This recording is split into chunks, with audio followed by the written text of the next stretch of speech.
Hey guys, so I lost my flip-flop. I lost my flip-flop. Okay. I just wanted to take a minute today to kind of encourage you guys. I know that not everybody who watches these videos is, you know, growing vegetables and fruits, and not that we're growing any fruits, animals, and, you know, raising their own poultry and pigs and things like that. I know some of you are watching, and maybe it's something you just want to see, or maybe it's something you're interested in doing one day but you're not quite there yet, or maybe you even think that you missed your chance.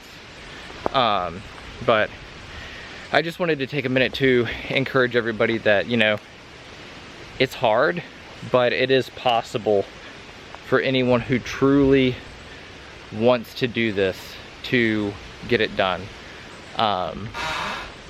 We have 3 kids, right? One of them is little baby back here, and we're also homeschooling. By the way, it'd be interesting to know, are you guys, people watching this, also homeschooling? Is there like a pattern there? Let me know in the comments if you are. But we're homeschooling. We got 3 kids.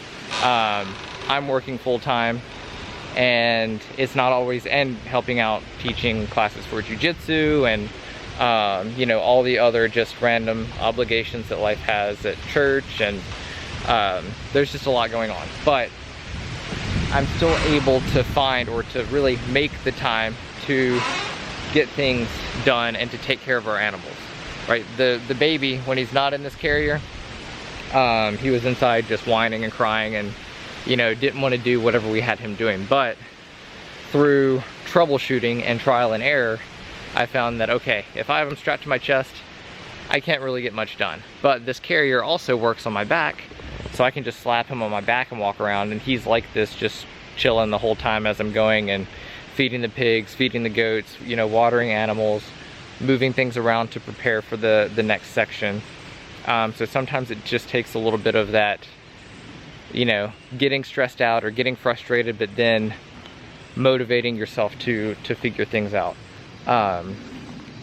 So there are going to be problems, and it is going to be difficult, but you can also have it be as easy or as difficult as you want it to be, right? Just because, you know, there might be people out there that are older. Maybe you're in your 60s, 70s, 80s, right? And of course I haven't hit those ages yet, so I don't know exactly what that's like, but I can tell you, even if you are more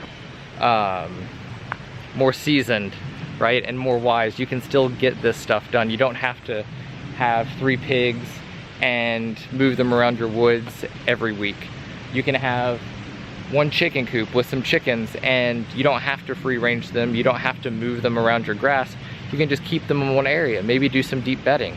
Maybe don't do deep bedding. Maybe don't do any like regenerative type of farming at all. Maybe you just kind of do it, you know, more traditional, and make it so that it's as low touch as possible, so you can come in and spend time preparing your infrastructure, right? Maybe you spend a month preparing your infrastructure. You build your coop, you build your feeder, you build your waterer, then you go get your chickens or your chicks and grow them, and your fencing, and grow them in that infrastructure. It's your choice, right, how hard or easy you want this to be. And admittedly, I've made the choice to make it hard a lot of the way, and it's paid off for me in some ways, and in other ways it hasn't, and it's made things more difficult.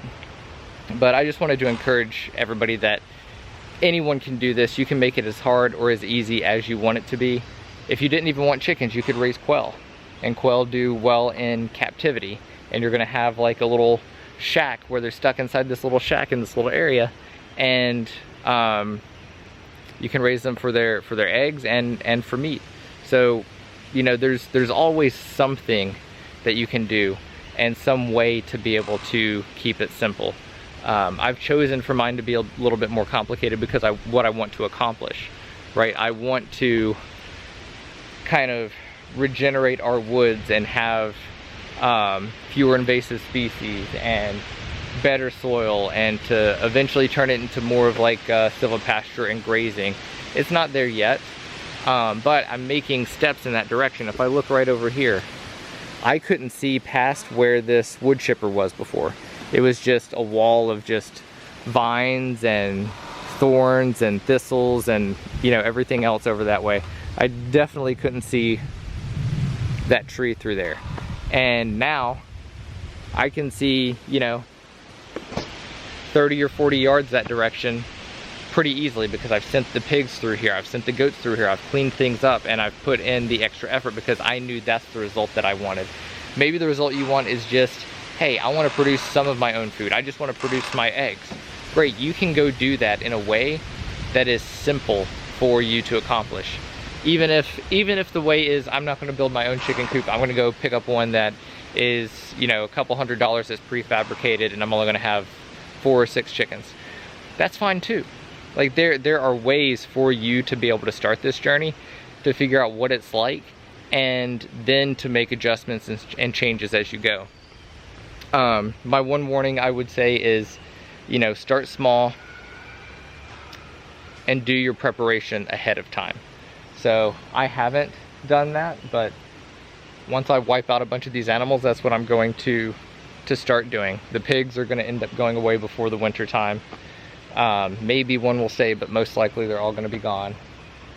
We're going to have a lot of egg layers still, we'll have the goats still, but the pigs are like the most intensive part of this, like hands-on, you know, what if they get out, just the most stress overall.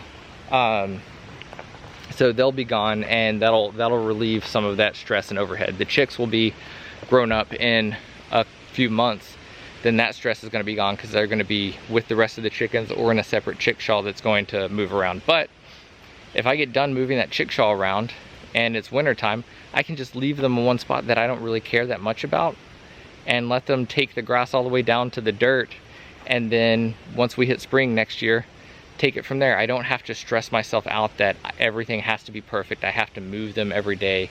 You know, I can take those responsibilities, and as long as I'm taking care of the animals and giving them what they need, make it fit and suit my lifestyle. So I just wanted to encourage you guys that, you know, no matter how young you are, no matter how old you are, if you've got a full-time job, a part-time job, you're homeschooling kids, you've got your own business, whatever it is, you can adjust your lifestyle to be able to do something like this, and you can do these things at a scale that makes sense for you. And maybe over time that scale grows, and maybe it doesn't. Maybe you get 6 chickens and you just keep those 6 chickens and you just have, you know, your own breakfast that you're making for the rest of your life. Granted, you'll have to replace them every few years, but you know, maybe that's your goal. But anyway, I just wanted to encourage you guys to, you know, you can go do it, you can get started, and I'm rambling, so I'm gonna end this one here.